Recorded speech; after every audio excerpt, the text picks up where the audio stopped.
नमस्कार। आदरणीय निर्णायक मंडल को मैं नमन करता हूं, आदरणीय आयोजकों को नमन करता हूं और यहाँ जितने भी बचे कुचे प्रतिभागी हैं उनको भी नमन करता हूं। आज का जो मेरा शीर्षक है कि क्या अनुशासन केवल छात्रों पर लागू होता है, मेरे अनुसार इस प्रश्न का उत्तर नकारात्मक रहेगा, क्योंकि अनुशासन एक ऐसी चीज़ है जो हम हमेशा से अपने अंदर चाहते हैं, अपनी आने वाली पीढ़ियों में चाहते हैं और अपनी पिछली बीती हुई पीढ़ियों से उस अनुशासन की शिक्षा हम ग्रहण करते हैं। अगर हम अनुशासन पे बात करने बैठें तो सबसे पहले ये हमारे दिमाग में आता है कि ये अनुशासन आखिर क्या है, क्या है ये अनुशासन जिसके पीछे हम भागते रहते हैं। अगर मैं अपने तौर पे इस तरीके से बताऊं कि अनुशासन अत्यधिक कुछ नहीं है, मात्र अपने धर्म का पालन करना अनुशासन है। धर्म से मेरा मतलब किसी और से नहीं है, अपने कर्म को सही ढंग से करने का अर्थ ही धर्म है। ऐसा मैंने लिंग पुराण में पढ़ा है, इसलिए आपको बताता हूं कि अपने कर्म को अगर हम सही ढंग से कर लें तो शायद वही हमारा धर्म है। और हर धर्म, चाहे कोई भी धर्म हो, कोई भी मजहब हो, हिंदू, मुस्लिम, सिख, ईसाई, जैन, बुद्ध, कुछ भी आप पकड़ लीजिए, कोई भी धर्म हो, उसके मूल में कहीं ना कहीं अनुशासन ही है।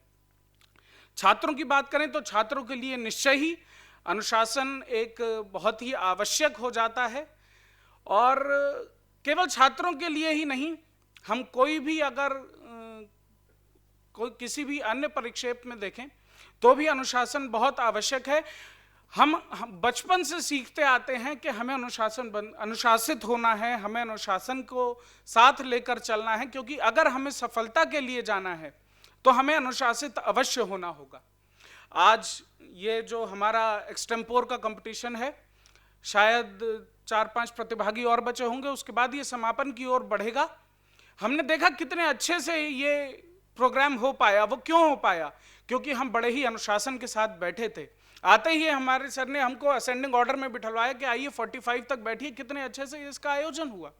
अगर हम इसी चीज को देखें कि अगर किसी भी देश की प्रगति भी करनी है तो उसके लिए भी अनुशासित होना परम आवश्यक है, क्योंकि बिना अनुशासन के हम कुछ सोच भी नहीं सकते कि हम किसी भी प्रकार की प्रगति करने बैठेंगे। अगर हम एक झुंड की तरह आगे बढ़ने लगे तो शायद कहीं ना कहीं हम इधर से उधर भटकते रह जाएंगे और कुछ नहीं। और शायद आज हो भी यही रहा है। आज हम देखते हैं कि हम प्रगति करने पर अपनी ध्यान नहीं देते, जो दूसरा प्रगति कर रहा है उसको कैसे नीचे लाया जाए इस पर अधिक ध्यान देते हैं।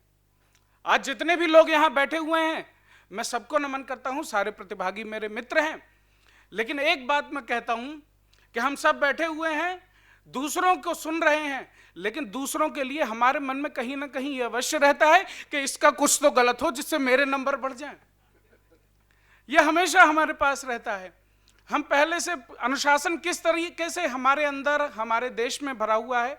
आप सब जानते होंगे कि पहले से हमारे देश में एक व्यवस्था चलती आती है, वर्ण व्यवस्था, जिसका आज कई लोग विरोध भी करते हैं कि वर्ण व्यवस्था गलत थी, ऐसा नहीं होना चाहिए। मेरे अनुसार ये वर्ण व्यवस्था ही थी जिसने इस देश को इतना आगे बढ़ा दिया, क्योंकि हर किसी का कार्य निर्धारित था। हर किसी वर्ण का कार्य निर्धारित था कि ये कार्य ये लोग करेंगे, वरना शायद वो आपस में ही लड़ जाते कि हट, मैं ये काम क्यों करूं, ये काम तो मैं नहीं करता, तू कर ले। और वर्ण व्यवस्था, इसलिए मैं नहीं कह रहा हूं कि पहले की वर्ण व्यवस्था और आज की वर्ण व्यवस्था में शायद कुछ अंतर है। अगर मैं इसका पक्षधर हूं तो कुछ ना कुछ उसमें अंतर है कि पहले हम देखते थे कि वर्ण व्यवस्था ऐसे नहीं पकड़ी जाती थी कि जो जिस वर्ण में जन्म लिया उसी वर्ण में आगे जाएगा। जो जो कार्य में निपुण होता था उस कार्य के अनुसार वर्ण में उसको डाला जाता था। ये आज की कैटेगरीज हैं जो जनरल, ओबीसी, एससी, एसटी बनाकर जन्म के आधार पर रख दिया जाता है। हम बचपन से सारे अनुशासन के काम सीखते हैं और इसी आशा से सीखते हैं कि आगे जाके भी हम यही पढ़ेंगे। और अनुशासन शायद मैं समझता हूं कि हमें हमेशा अपने साथ लेकर चलना चाहिए। हमें अपने मार्गदर्शकों को पहली बात नहीं भूलना चाहिए। अभी एक छोटी सी बात मैं कहना चाहूँगा। एक हमारे भाई थे जिनसे पूछा गया था कि आप किसकी तरह बनना चाहते हैं, तो उन्होंने विदेश से कोई मिस्टर चॉम्स्की का नाम लिया। मैं तो शायद उनको नहीं जानता हूँ, लेकिन मुझे बुरा ये लगा कि शायद यहाँ कहीं ना कहीं हम अपने भारतीय मार्गदर्शकों को भूल गए। अच्छा होता कि अगर हम भारतीय नागरिकों को भी उसी हिसाब से लेते तो अधिक अच्छा होता। इसी के साथ मैं अपनी वाणी को विराम देता हूँ। जय हिंद, जय भारत। Thank you.